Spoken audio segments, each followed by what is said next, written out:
बिस्मिल्लाहिर्रहमानिर्रहीम। हमारे स्कूल के हेडमास्टर साहब और इल्म की जेवर से आरास्ता हमारे उस्ताद विक्रम मेरियम साहब तालिब इल्म, अस्सलाम वालेकुम। जनाब सदर, आज के दिन हमारे गलियों कूचों को सब्ज रंगों से सजाया गया है। हर तरफ गली चौराहों पर जोश रैलियां निकाली जा रही।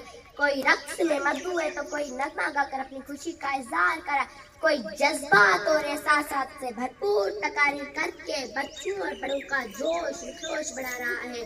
क्योंकि आज के दिन हमारे बड़ों के लाजवाल और तक का विशूर की वजह से मुल्क खुदादाद पाकिस्तान वजूद में आया। पाकिस्तान जिसका ख्वाब अल्लामा इकबाल ने देखा, पाकिस्तान जिसको पागलों की जमीन कहा जाता है, पाकिस्तान जिसका सबसे बड़ा एजाज निशाने हैदर है, पाकिस्तान जिसकी तरक्की व कामरानी के किस्से शहीद अपने खून से लिखते हैं। हमें इल्म हासिल करके अपने मुल्क का नाम रोशन करना चाहिए ताकि हमारे मुल्क का नाम भी दुनिया की तरक्कियां पता मुल्क में शुमार हो जाए। पाकिस्तान जिंदाबाद।